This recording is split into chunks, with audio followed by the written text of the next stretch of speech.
Hi there.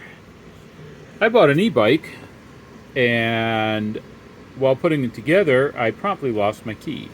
This is the second key that I still have. So I looked all over, I couldn't find it, and I went to every locksmith around, and they all said that they can't duplicate this key.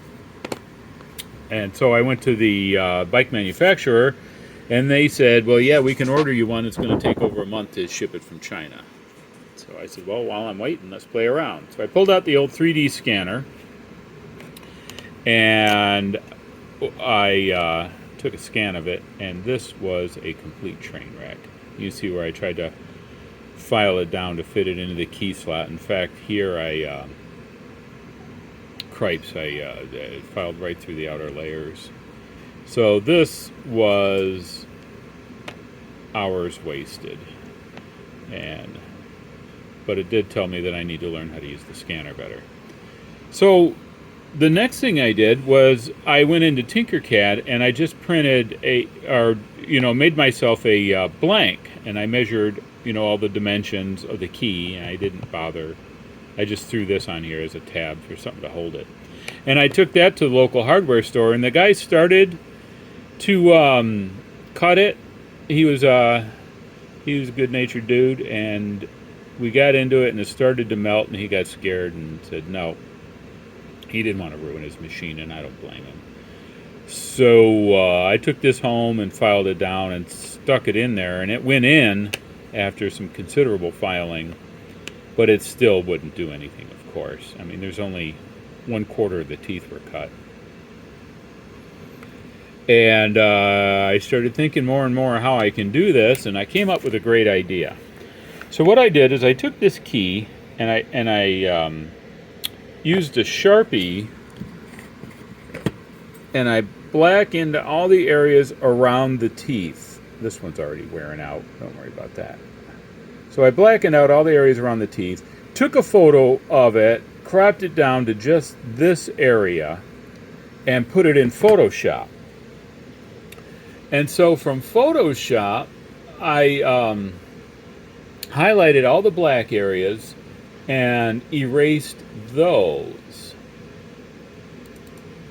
And that gave me... Oh, and then I took a color overlay over what was left and made a black color overlay.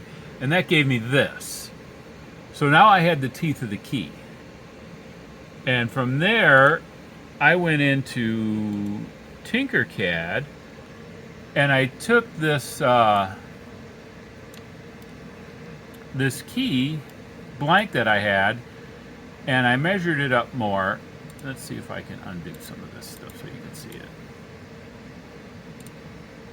Yeah, so basically, before I did that, I exported this as an SVG, and then I put that into online convert, free online file converter, online-convert.com. See it right there, online-convert.com. And that gave me an STL file. So then I went and imported that STL file, which is this little doodad, into Tinkercad.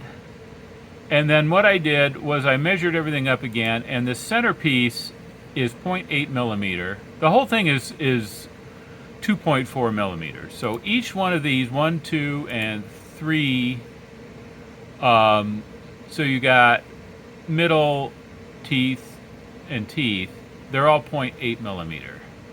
So I laid them all together and leveled them up and put this together and laid it upright. That way I don't have, when I print it, I don't have any supports to file off, and everything's to print the right size. I got a nice hard PETG, and to be honest with you, I shouldn't have messed with this keyring hole. This thing was my biggest problem out of it. So once I downloaded that STL file, I put it in Bambulab and printed it up. And I used a big raft, which you can see here, And the only supports I did was a tree support here in the key chain hole, which really was an extravagance that caused me more trouble than not, because I wound up trying to pull this tree out of this strong PETG. I wound up breaking here and here, and I had to glue that back together. But other than that, I took it from there and stuck it in the e-bike, and it works.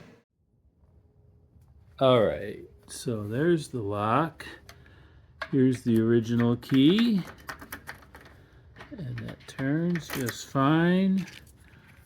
Now, here's the key I made, and